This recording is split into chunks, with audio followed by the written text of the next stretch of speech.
Estamos no início do século XX. Fazem-se vénias, caçadas e longos bailes na corte. Porém, o povo é pobre. Apenas 1 em cada 4 portugueses sabe ler e escrever.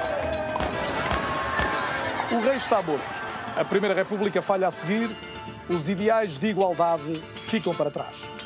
Nos anos 30, Salazar torna-se presidente do Conselho. As elites são poderosas, mas reduzidas, e o povo quer-se ignorante. Filho de camponês, camponês será. Chega o maio de 68. Acontece o Woodstock. Mudam as mentalidades. É a tal década de 60. Em Portugal, a guerra nas antigas colónias marca o princípio do fim do regime. A pobreza deixa de ser um fardo que se carrega sem questionar. E ascender socialmente é agora mais fácil no país. Uns partem para a cidade, outros montam um pequeno negócio. Outros ainda tentam a sorte, assalto na fronteira. 1974. Uma revolução há muito esperada, quase unânime e sem sangue. Augura-se um futuro brilhante, com educação e saúde para todos e em que a miséria não é mais que uma memória do passado. E estamos em 2020, já depois da entrada para a CEE, com o Estado Social edificado e as universidades a encherem-se de gente. Inesperadamente, no entanto, tudo muda. Uma pandemia toma o nosso mundo de assalto e coloca em causa o modo como vivemos. Questionamos o futuro no presente, mas subsistem velhas interrogações, como a de saber se Portugal é hoje um país que garante verdadeira igualdade de oportunidades, ou então se os nossos filhos irão viver melhor do que vivemos hoje.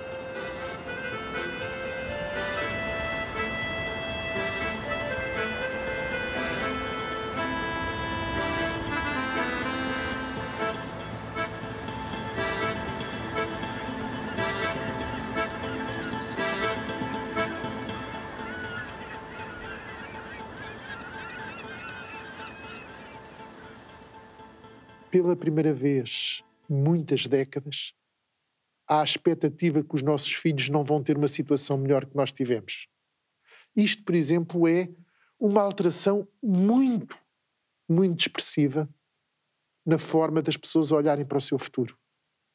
Durante décadas, havia quase de forma generalizada esta ideia: eu posso estar a ter dificuldades, posso ter condições relativamente precárias, mas de alguma forma tenho esperanças que os meus filhos vão ter uma situação melhor.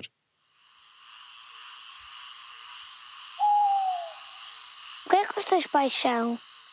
A minha mãe cuida de uns senhores que já não têm família, que o trabalho dele chama-se lar. E o meu pai protege a floresta, vai aos fogos, e é esse o trabalho dele. O meu pai é músico, a minha mãe é investigadora, estuda sobre as células, sobre os remédios. Eu também queria ser músico, mas eu queria ser mais ator. Eu quero ser bombeiro. Porquê? Porque eu gosto dessa profissão.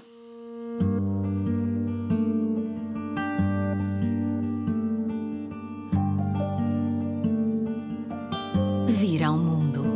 Chegar desprovido de palavras, crenças, saberes.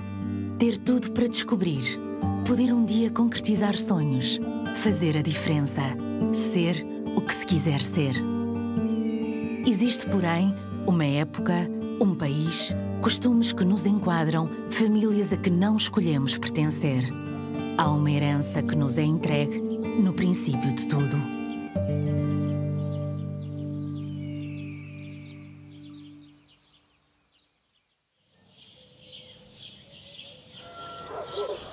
Inauguramos o milénio com o elevador social estagnado. E a verdade é que chegamos a 2020 sem que ele dê sinais de recuperação. Na prática, isto significa que as condições sociais e económicas com que nascemos são frequentemente as mesmas com que vivemos e morremos. Nesta perspectiva, seremos nós verdadeiramente iguais? Será que, perante a aventura da vida, O país em que nascemos nos garante a oportunidade de sermos aquilo que quisermos ser?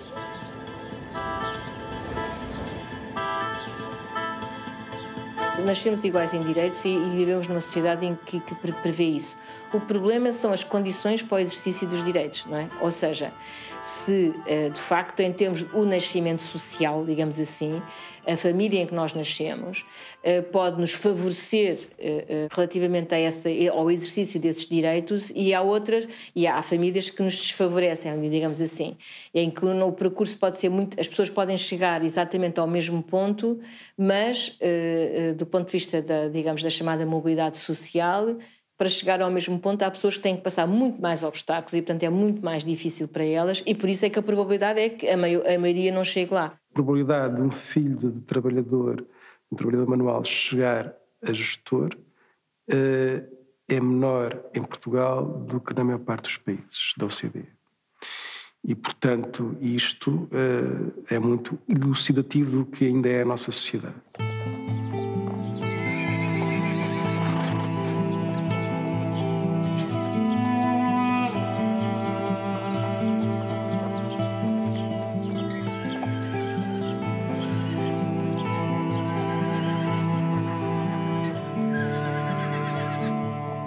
Vim para Lisboa para estudar e lembro-me de colegas meus que a primeira coisa que ouviram na universidade onde estavam era de que família é que são, quem é a tua família.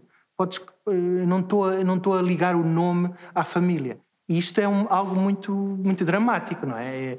É perceber que isso ainda pesa na avaliação e na primeira avaliação das pessoas que estão a mostrar o seu valor, no fundo. Gostas de ler? Não. Eu leio livros de 223 páginas num dia. Catado, minha nossa! Como é que se semeia uma batata? Eu acho que tens de tirar a semente e plantar. Não, é assim que se semeia uma batata. Queres semear arregos ou a covas? Não sei o que é isso. Arregos é plantar assim, como assim. A covas são buracos. Primeiro compra-se batatas, depois lavra-se, mete-se debaixo da terra, depois deixas-as nascer. Mas pões batatas? Sim, as batatas inteiras. E nascem outras batatas? Nascem. Assim tens batatas infinitas. Tenho.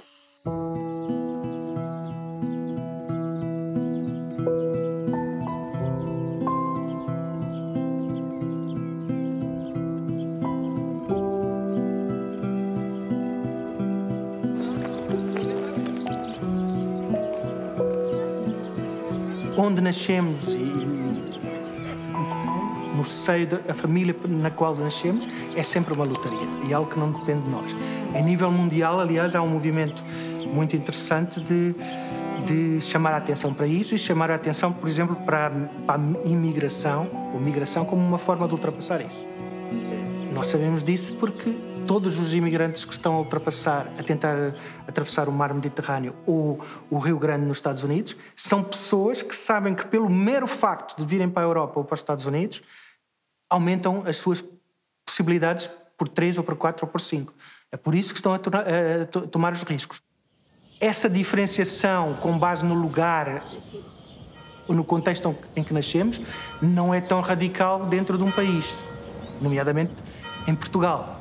Mas existe. E existem impedimentos do contexto familiar, do facto de se pertencer a uma minoria, questão de género. Portanto, há uma série de condicionantes que levam a que a pessoa tenha que gerir um bilhete de lotaria à partida que é muito diferente para diferentes pessoas.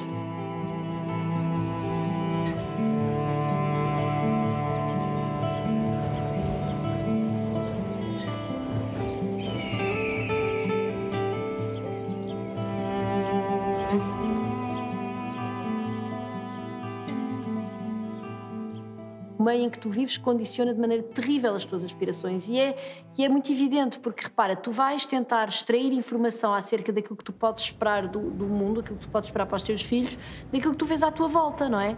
E aquilo que tu vês à tua volta, se vives num bairro onde a maior parte das pessoas é desempregada ou tem rendimentos salariais muito baixos, etc., tem empregos precários, enfim, os chamados empregos de má qualidade, dificilmente vais a perceber-te da possibilidade de ter acesso a outra coisa diferente daquilo, não é? O que é que gostas de fazer? Gosto de andar com as vacas, com as cabras. Eu gosto de fazer músicas, filmes, de ir à escola, de ir a museus, de ir ao cinema. E é isso que eu gosto.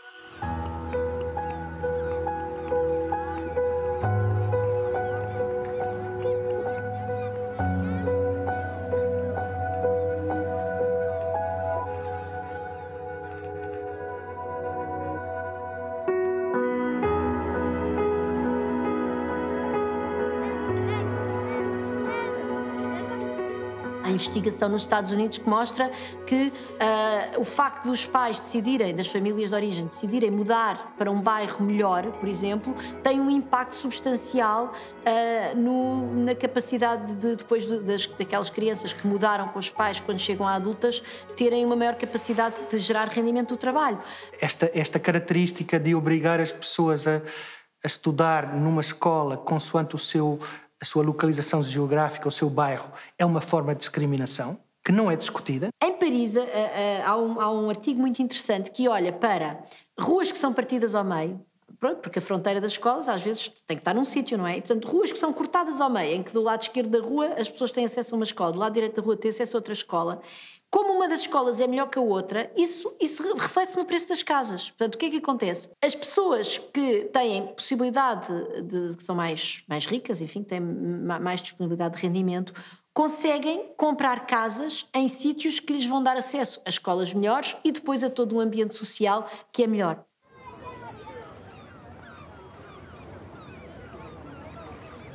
Em 1992, 80 em cada 100 portugueses não tinham mais que o ensino básico.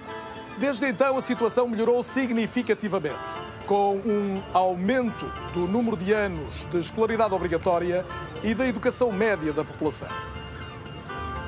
Num Portugal que as últimas décadas do século XX tornou mais urbano, mais livre e mais europeu, muitas foram as famílias que pela primeira vez tiveram um licenciado entre si. Multiplicaram-se os cursos, novas universidades nasceram e a educação foi um fator decisivo para o aumento da mobilidade social. Mas num contexto em que o acesso à escola se massificou, será ainda estudar uma garantia de progressão?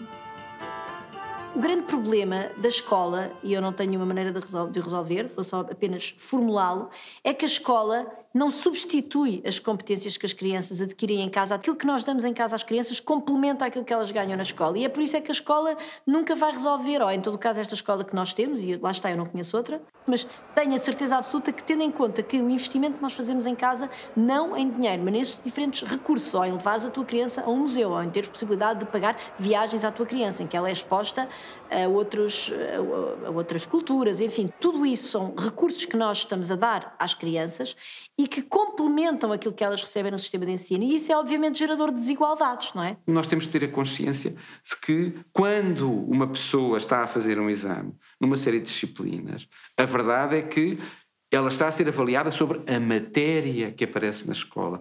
Mas a verdade é que, para lá dessa matéria, há um conjunto de competências que se desenvolvem também fora da escola. E, portanto, como se desenvolvem fora da escola, o exame, aparentemente tão injusto, tão justo, transforma-se numa coisa injusta. Há muitos estudos que mostram que logo aos 3 anos já se nota o impacto, já se nota um forte impacto do meio familiar nos conhecimentos das crianças.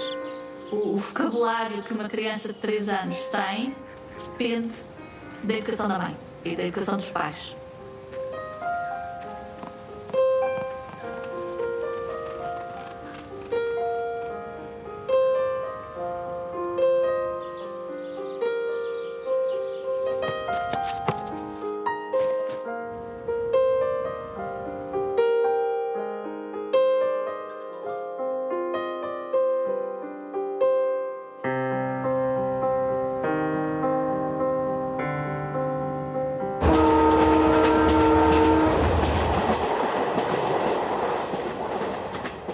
Há vários estudos internacionais que mostram que o momento, a paragem das férias, leva-nos a todos a esquecer, não é? A todas as crianças esquecem um bocadinho o que aprenderam e quando chega a setembro tem que se retomar. Mas o que muitos estudos internacionais mostram é que o grau de esquecimento também depende do contexto familiar, do contexto socioeconómico. O que é que fazes nas férias? Vou ao rio, vou com o meu pai para o campo, pastar as cabras, dar de beber às vacas, levar as vacas ao campo. É o que eu faço nas férias. E tu? Eu nas férias vou para fora de Lisboa. Nas férias eu também vou ao cinema, ao museu. Em Cabril há algum museu? Não.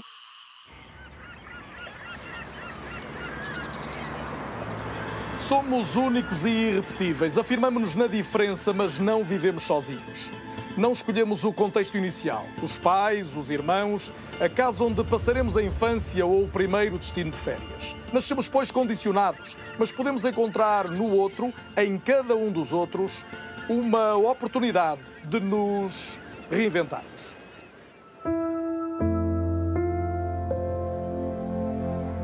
Em março de 2020, houve possibilidades que temporariamente se reduziram enquanto uma pandemia tomava conta do mundo. Fechámo-nos em casa, distanciámo-nos e, em Portugal, 2 milhões de crianças e jovens passaram a aprender à distância, ficando assim mais reféns do seu ponto de partida.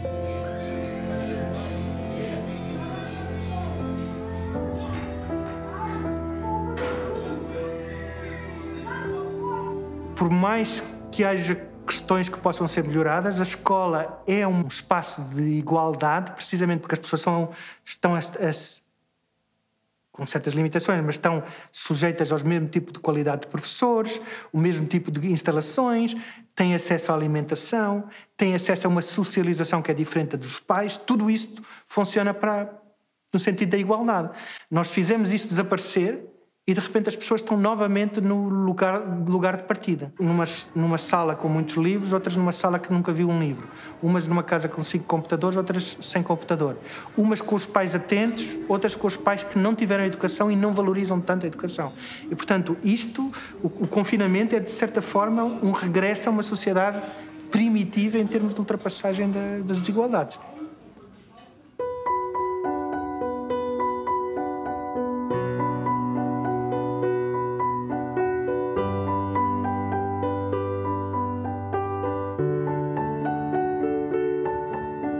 Em que crescemos, os amigos que nos cercam, mas também aquilo que comemos, os filmes a que assistimos, a saúde dos nossos pais. É uma sucessão de decisões, mas também de acasos, que irá determinar o itinerário e o ritmo da corrida de cada um rumo à ascensão social. Nascer mulher não é uma escolha, mas significa ainda partir um passo atrás. Segundo o Fórum Económico Mundial, serão necessários 257 anos para que homens e mulheres tenham salários semelhantes. As mulheres atualmente hoje têm, de facto, uma situação muito melhor do que tinham as suas mães e as suas avós, não há dúvida nenhuma sobre isso, não é? Mas isso não quer dizer que as desigualdades tenham cessado. Continua a ser mais difícil ser-se mulher atualmente do que ser homem, no sentido de acesso a um conjunto de privilégios, um conjunto de situações mais favorecidas e por aí adiante. Estudos mostram que perante o mesmo CV, completamente igual, um com o nome de homem e um com o nome de mulher, homens e mulheres escolhem o do homem, não é? Isto, inclusivamente, estudos mostram que até lhes atribuem logo mais dinheiro. Quando se pergunta, então, e quanto é que acha que a pessoa deve ganhar? Atribui-se logo mais dinheiro ao homem. Em Portugal e na União Europeia em geral é completamente transversal uma diferença em todos os grupos de profissões, uma diferença entre homens e mulheres, portanto, o gap salarial. Nos grupos de altos cargos dirigentes, a diferença poderia ser acima dos 1.200 euros entre homens e mulheres.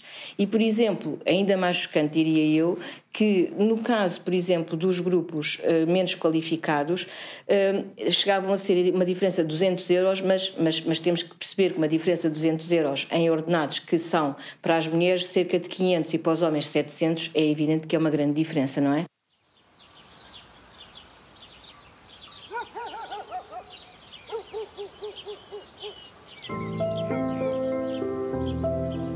Eu comecei a apanhar fruta em Turquel com 16 anos e durante 7 anos seguidos, todos os verões, eu ia apanhar fruta porque tinha um objetivo de conseguir o dinheiro para a faculdade, para um computador e era um dinheiro extra que na altura soava muito bem. O que acontece é que quando tu começas a perceber que não recebes igual aos homens, tens uma diferença de cerca de 5 a 6 euros por dia com os homens.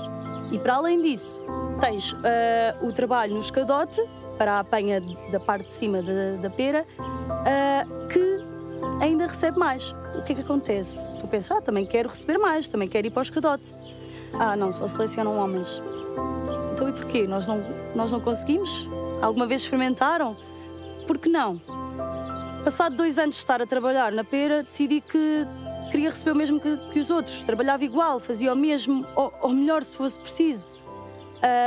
Consegui começar a receber igual aos homens. Hoje é inegável que tudo o que é por mérito, as mulheres, por exemplo, estão lá, a maior parte dos juízes em Portugal são juízas, e isso como é que foi obtido? Por mérito, porque são as mulheres que estudam mais e, portanto, as notas são mais elevadas e, portanto, entram primeiro.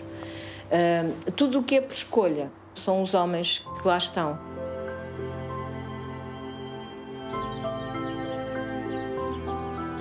Enquanto que eu lutei para conseguir isto, há muitas mulheres que não o fazem por medo, não sei por que razão.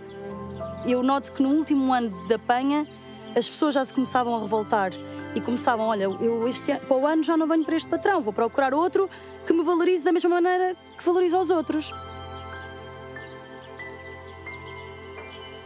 Nesta questão das desigualdades há dobragens e redobragens ou interseccionalidade, que é preciso um olhar interseccional, quer dizer que é preciso perceber que os homens não são, em termos sociais não é um grupo homogéneo, as mulheres não são um grupo homogéneo, mas depois também há as questões da etnia e aí, portanto, é como se estivesse sempre a piorar, há uma contaminação pela negativa das diferentes tipos de situações que as pessoas têm.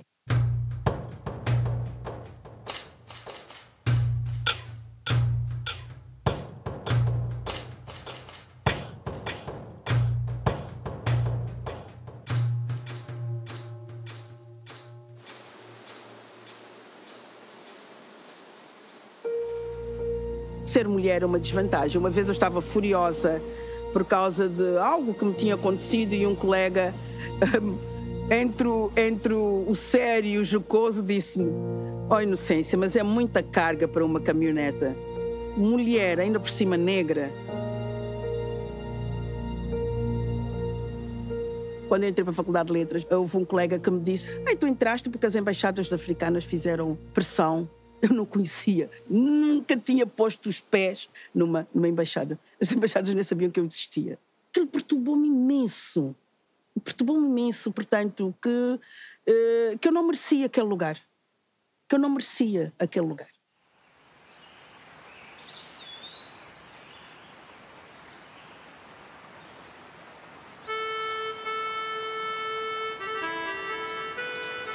Apesar de não haver em Portugal uma classificação da população por etnia, existem indicadores seguros de que a cor da pele é ainda uma forte condicionante das oportunidades de cada um.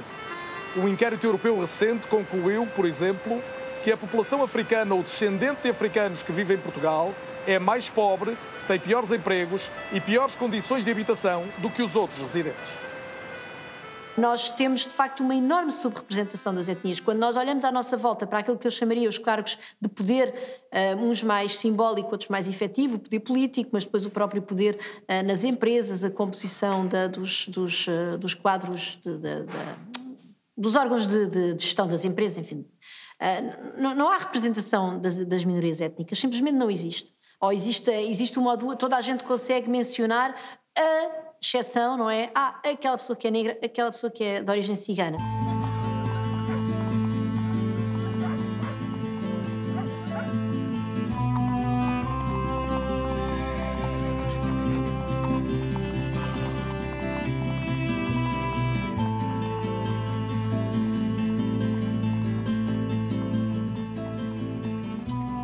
O privilégio branco não é dizer que as pessoas brancas não têm dificuldades. É dizer que as pessoas não brancas têm dificuldades por causa da cor da sua pele. E é uma questão da cor da pele. Eu tenho um filho claro e uma filha escura, mais escura do que eu. A minha filha mais escura do que eu é discriminada. E o meu filho mais claro não é.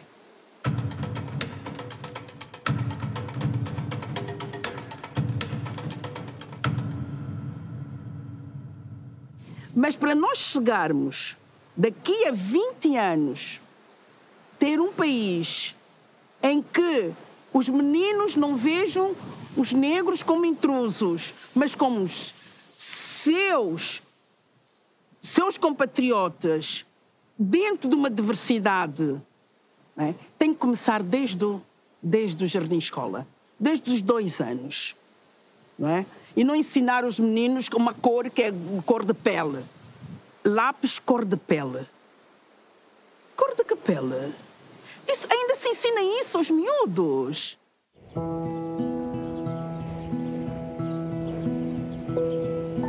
Sabe-se hoje que uma menor mobilidade social ascendente está habitualmente associada à existência de maiores desigualdades económicas e que estas estão, por sua vez, ligadas a um maior índice de pobreza.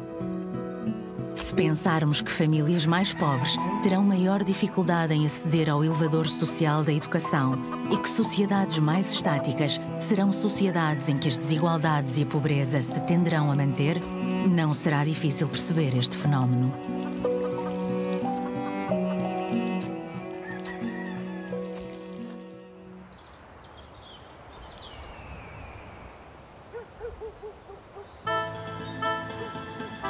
Num país com um elevador social estagnado, não é de espantar que, tendo em conta o poder de compra, os portugueses tenham dos salários mínimos nacionais mais baixos da União Europeia.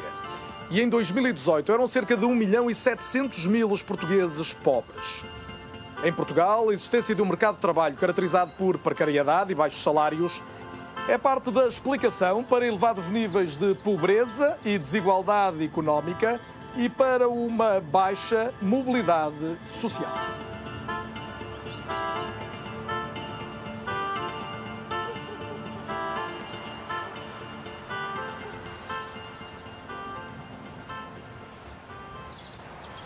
Quando nós analisamos a caracterização da população pobre em Portugal, dos indicadores que a mim pelo menos me afligem mais, é nós termos cerca de 11% de indivíduos que trabalham, mas mesmo assim estão em situação de pobreza. Se aqui, há umas décadas atrás, ter um emprego era quase um ticket de isenção das situações de pobreza, infelizmente hoje isso não acontece. E nós temos, de facto, muitos trabalhadores que, apesar de terem um emprego, terem um salário, continuam em situação de pobreza.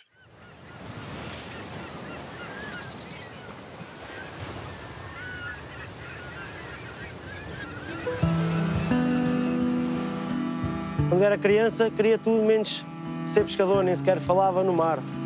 Mas já está, a ser pescador, agora há que continuar. O primeiro dia e a primeira noite que fui para o mar foi muito difícil, ter que deixar a minha mulher, o meu filho, bebê. Foi muito difícil, muito difícil. A gente só ganha se pescar. Se tiver muito vento, muito mau tempo, os barcos não saem. Não vamos ao mar, pronto. Naquele dia não vamos. E agora, derivado desta pandemia, o peixe tem sido barato, não tem sido aqueles preços que a gente desejava nesta altura, como tem sido os outros anos, ganha-se pouco. É das profissões um bocado mais duras e tristes que há. A gente tem a certeza de que vamos e despedimos das nossas famílias, mas não temos a certeza de que voltamos.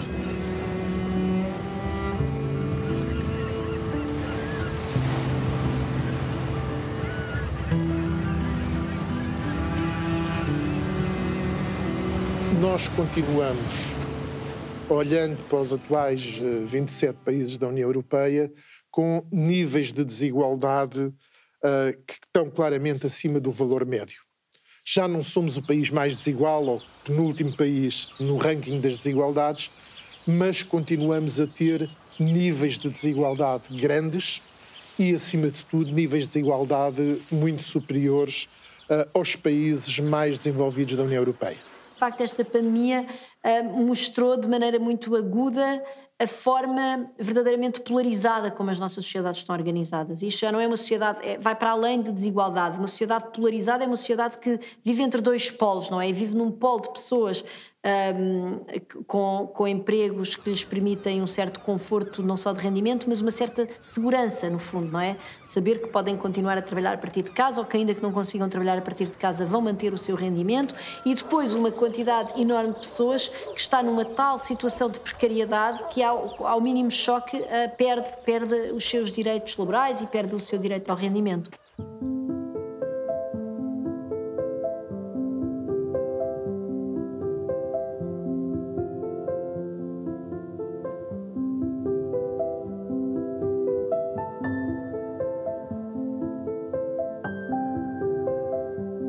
São reconhecidos como estando em situação de pobreza os indivíduos que têm um rendimento equivalente inferior a 501 euros mensais.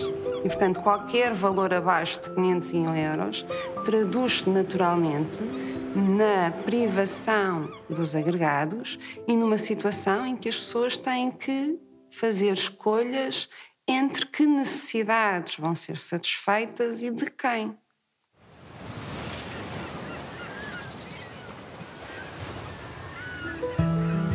Temos 2 filhos, um é o Gonçalo, tem 9 anos, e o outro é o João, tem 19. Quando tivemos o segundo filho, aí é que sentimos um bocadinho mais dificuldades na altura, porque eu não trabalhava mesmo, estava mesmo no fundo de desemprego. Depois já era fraldas, era coisas... Estavas no desemprego e o desemprego era muito baixo na altura. Muito baixo mesmo. Era um valor mesmo baixo.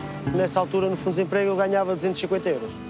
Era papas, era fraldas, era isto, era muitas coisas. E aí nessa altura foi um bocado difícil. Depois lá fui começando a trabalhar, lá fomos arremediando, lá fomos vivendo, como se diz, e já está. Nós temos uma parte da população, classe média baixa, que não é considerada como estando em situação de pobreza, mas que tem muitas dificuldades para fazer face às suas despesas e satisfazer as suas necessidades. Existe um estudo que foi feito com resultados para 2014 sobre aquilo que seria necessário do ponto de vista do rendimento para as pessoas satisfazerem as suas necessidades. E para termos uma ideia, o valor de rendimento adequado para um indivíduo só, na altura, foi estimado em 760 euros, um valor bastante acima deste limiar de pobreza. Estamos a falar de um valor que foi calculado para 2014. Para um indivíduo com uma criança de 12 anos, o valor estimado foi de 1.335 euros. E, portanto, nós estamos, efetivamente, a usar valores ou limiares de pobreza para identificar as pessoas que estão em situação de pobreza, que são muito austeros.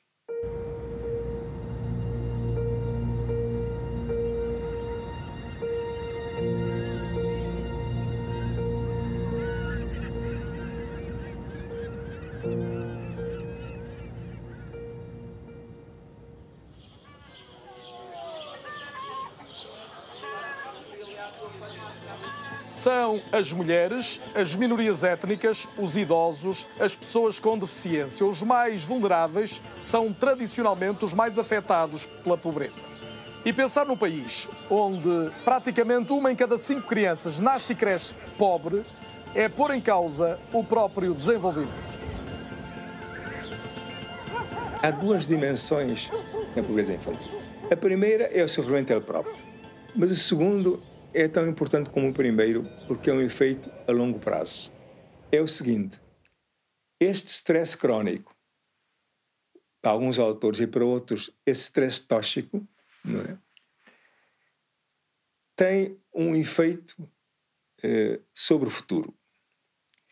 Esse efeito tem a ver com a transmissão vertical da pobreza, ou melhor, a transmissão da pobreza entre gerações.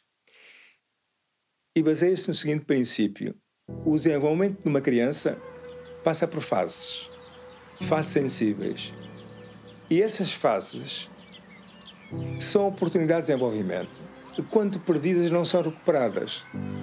Ou seja, se uma criança atravessa essas fases de crescimento infantil em situação de estresse tóxico, em situação de desespero perante os efeitos da pobreza, essa criança perde essas oportunidades de desenvolvimento definitivamente. Ou seja, perde, por exemplo, a capacidade de ter memória funcional, com instrumento fundamental para a aprendizagem contínua. E, portanto, fica em posição de desvantagem com a sociedade quando se trata de aprender ao longo da vida.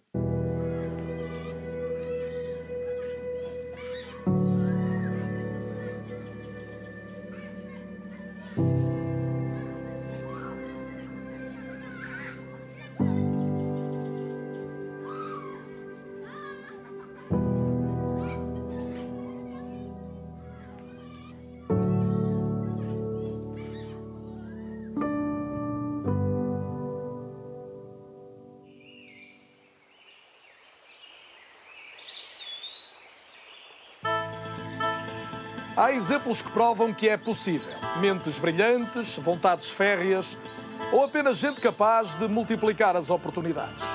Como numa corrida desigual em que se é obrigado a partir de trás, haverá sempre alguns com cérebro e músculos para chegar à vitória. Mas quantos terão a capacidade para o conseguir?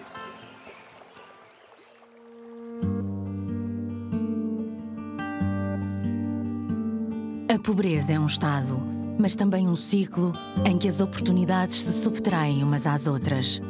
Crescer pobre é quase sempre crescer num ambiente pouco estimulante, com piores condições e menor acesso à saúde, uma mais débil educação, uma habitação mais precária.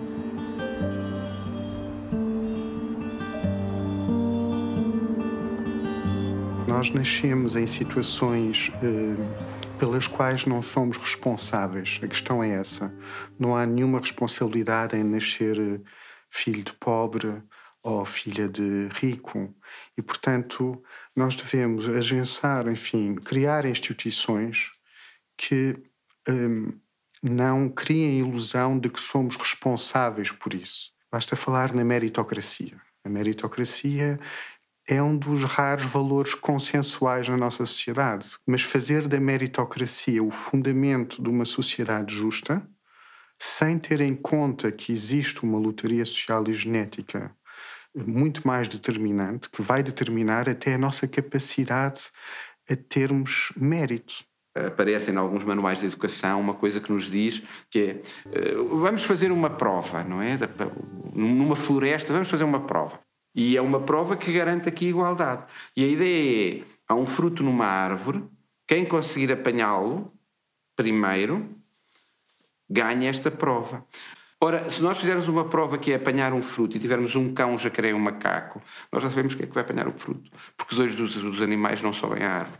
E é por isso que a igualdade tem de ser vista em termos relacionais, tem de conjugar componentes individuais e componentes coletivas e tem de corrigir, digamos assim, tem de ter também uma componente de correção de desvantagens à partida que algumas pessoas têm. Não é igual nascer num bairro de Lata, em Dhaka, no Bangladesh, ou nascer na Vila de Cascais, em Portugal.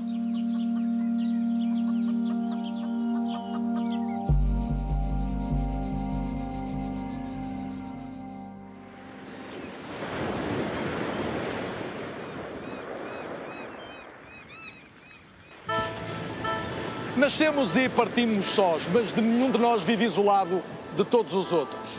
Nascer, no entanto, num país mais pobre, mais desigual, onde é mais difícil ascender socialmente, significa também viver numa sociedade mais insatisfeita, com menor participação cívica e política, mais intolerância, mais violência.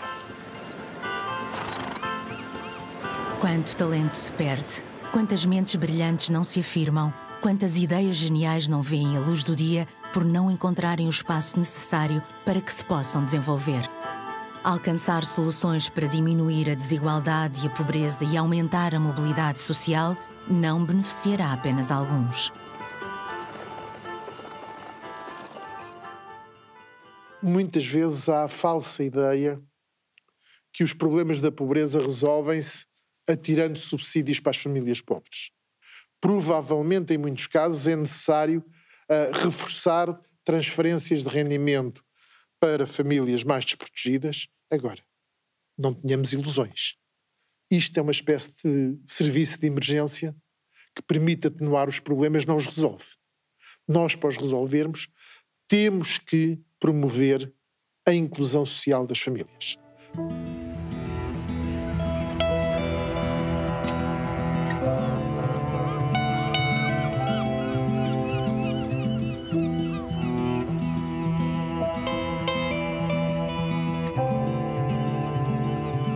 Nós só vamos conseguir reduzir a desigualdade se no pré-escolar e no ensino primário, no início, dermos mais a quem tem menos. Portanto, investirmos realmente muito nas crianças que, à partida, teriam mais dificuldades de aprendizagem. What we now know is that by the age of 6, the performance of a child at school when they're 12 can be predicted pretty accurately. So it's getting from 0 to 6 is really important. If you're not equipped at the age of 6, you won't be equipped at the age of 12. And if you're not equipped at the age of 12, then again, your life chances will be much reduced. And so I would focus on, or I advise my own government to focus on two areas. One is that 0 to 6. The other area where we need to focus on is when people leave school, what happens? And the best model in Europe is Switzerland, where 60% of Swiss kids don't go to university, but they still come out very productive because they go into vocational training. And why is that training so good? Because firms are very heavily involved.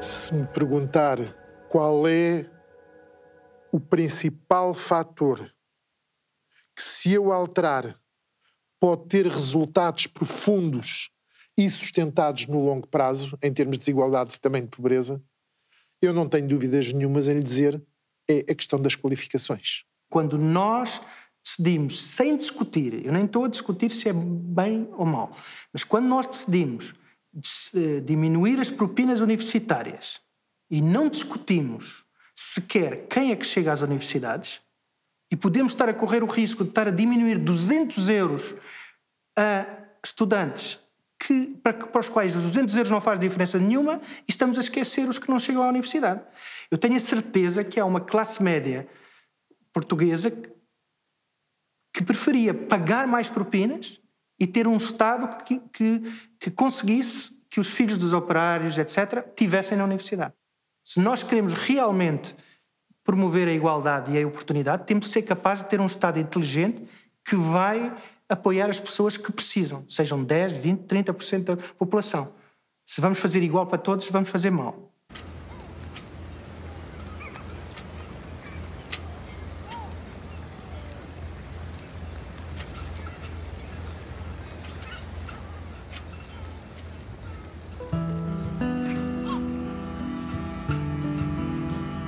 Gostava de que o meu filho continuasse os estudos, fosse para a universidade, e não é possível.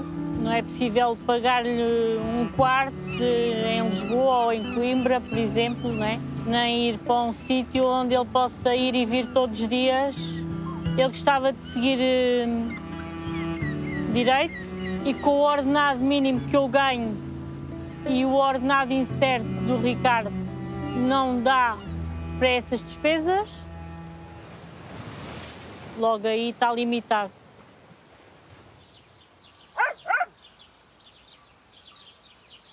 Eu gostava que eles estudassem, que seguissem os estudos, tivessem um curso,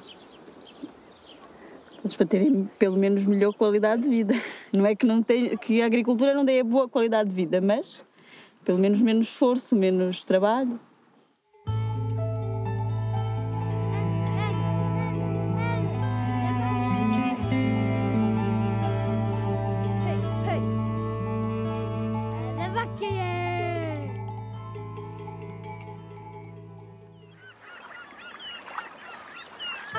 Estima-se que hoje, no total da população mundial, os 1% mais ricos tenham o dobro, vou repetir, o dobro da riqueza de quase 7 mil milhões de pessoas. E sabe-se também que, ao contrário do que acontece em Portugal, as desigualdades económicas têm aumentado na maioria dos países. Há, no entanto, exemplos de que pobreza e desigualdade podem ser corrigidas, ou seja, não são fenómenos inevitáveis.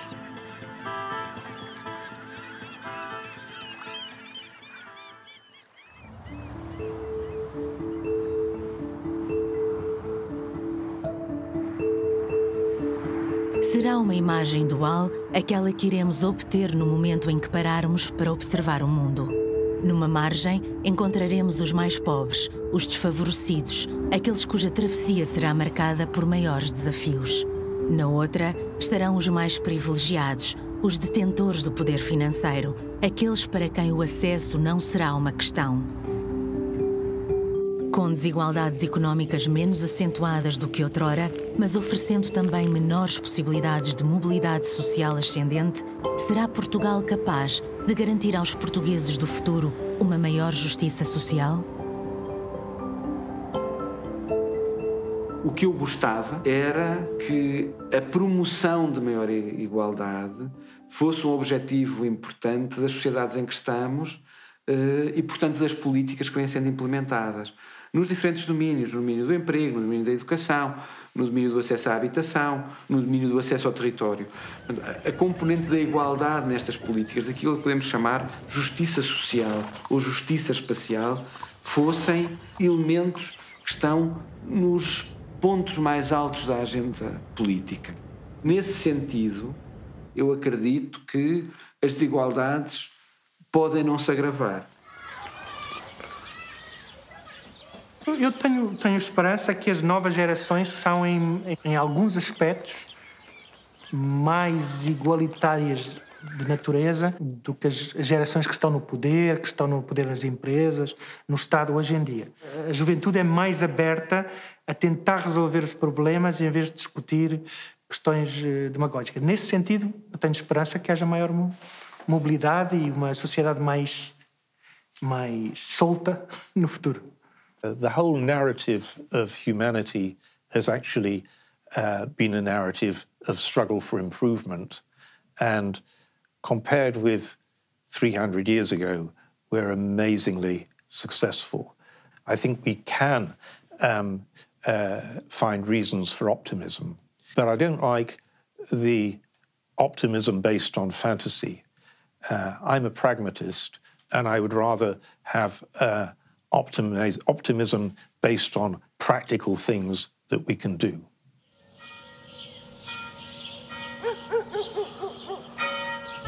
É um velho ideal este da igualdade. A Grécia Antiga fez dele valor central, mas permitiu a existência de escravatura e o acesso ao espaço público também não era para todos. A igualdade ela própria voltou a ser um valor nuclear da Revolução Francesa. No entanto, as mulheres ficaram de fora e apenas no século XX puderam votar. Mais tarde, os comunistas acreditaram que seria a igualdade a resposta para todos os males e elevaram-na a valor absoluto, sacrificando liberdade e direito à diferença. Do que falamos, afinal, quando falamos de igualdade? Quereremos nós viver num mundo em que sejamos absolutamente iguais? No fundo é este paradoxo, não é? Quer dizer, temos que ser todos iguais em direitos para poder mostrar toda a diversidade que cada um de nós tem, porque cada um de nós é diferente de todos os outros, e que essa diversidade é uma coisa positiva nas sociedades. Porque por exemplo, quando se fala em diversidade de etnia, diversidade de experiências de vida, diversidade da idade, diversidade... Tudo isto digamos, pode conjugar em sociedades mais equilibradas, desde que, evidentemente, as pessoas tenham os tais direitos iguais, porque, de outra maneira, nós estamos a não aproveitar essa diversidade, porque nem todas as pessoas têm as mesmas possibilidades de mostrar a sua diversidade. Sabes como é que se faz um beat? Não. Um beat é uma batida de uma música. A música tem um ritmo, tens de fazer o beat a combinar com o ritmo. Sabes ordenhar uma vaca? Não. Então, metes o balde debaixo das tetas, depois pegas nas tetas e puxas as tetas já para baixo. Depois sai leite. Sai. Eu quero ter um raio polícia. Eu quero ser uma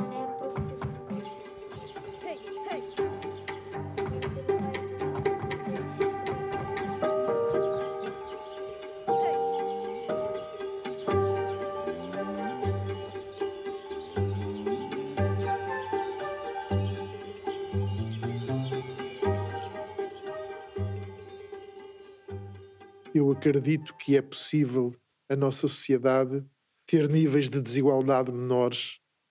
Acredito que a nossa sociedade pode alcançar níveis de pobreza muito inferiores aos que têm, ou mesmo a sua erradicação. Nesse sentido, eu não tenho dúvidas nenhumas que a pobreza e os altos níveis de desigualdade que existem na nossa sociedade não são uma fatalidade. São resultado de escolhas, de formas de funcionamento da nossa economia e da nossa sociedade, e eu acredito que é possível alterá-las. Se não o conseguirmos, claramente isso significa que nós fracassamos. Não só no conseguir uma sociedade mais justa, mas fracassamos também ao mesmo tempo e pelas mesmas razões na construção de uma sociedade mais desenvolvida.